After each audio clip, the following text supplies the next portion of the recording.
ఎవడున్నాడండి 2000 సంవత్సరంలో తెలంగాణకు? మర్చిపోయినాం కదా మనందరం కూడా. ఎక్కడ తెలంగాణ, ఏం తెలంగాణ? నన్నే అన్నారు చాలామంది, తెలంగాణ పోదాం రాదంటే క్యా దుకాణంలాగా సాబ్ అని మాట్లాడింది. అంత దారుణంగా మర్చిపోయింది. కంప్లీట్ బానిసలం అయిపోయినాం కదా ఆ రోజు. మన భాషను మాట్లాడడానికే భయపడ్డ రోజులు అది. మన సొంత మాతృభాషను బషీర్బాగ్లో కాల్చివేయటం ఇవన్నీ జరిగిపోయిన తర్వాత ఒక దశలో ఇంకా లాభం లేదని ఒక పిడికెడు మందితోని ఆనాడు చంద్రబాబు నాయుడు ప్రభుత్వం ఉండే రాష్ట్రంలో అతని చేతిలో 29 మంది ఎంపీలు, 185 ఎమ్మెల్యేలతో గెలిచినట్టు, 20 ఏళ్ళు రాజ్యంలో ఉంటా అంటాడు. పేపర్లు, మీడియా అంతా ఆయన చేతుల, సినిమా పరిశ్రమ వాళ్ళ చేతుల, మొత్తం పరిశ్రమలు వాళ్ళ చేతుల. వాళ్ళు గీసిందే గీత, వాళ్ళు రాసిందే రాత.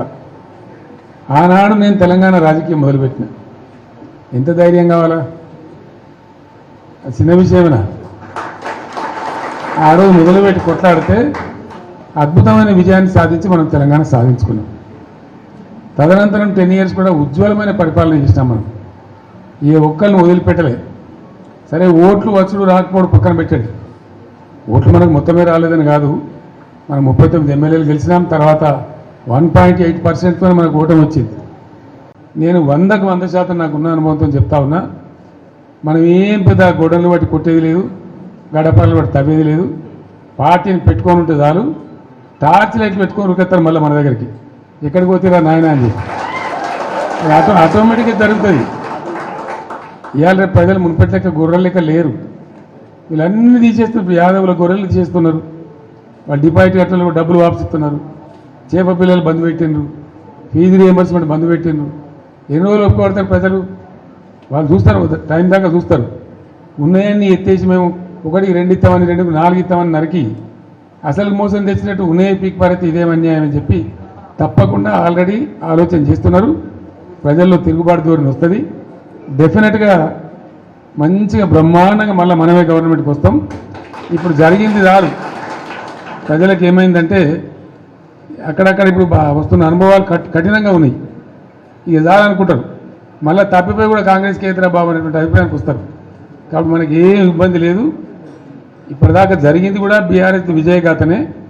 ఈ పీరియడ్లో కూడా మనం పనిచేస్తూ ఉండాలా, తోచినంతలో ప్రజలు ఎంబడి ఉండాలా, ప్రజల సమస్యల్లో వాళ్ళు ఎంబడి ఉండి పోరాటం చేయాలా. మీకైనా మంచి చెడ్డ అయితే పార్టీ చూసుకుంటుంది, పార్టీ మీకు అండదండగా ఉంటుంది. మీరు ఇంత పెద్ద ఎత్తున లార్జ్ స్కేల్లో మహబూబాబాద్ నుంచి, కొంత మన మేడ్చల్ నుంచి, మన నల్గొండ జిల్లా నుంచి నాయకులందరూ వచ్చినారు. చాలా సంతోషం.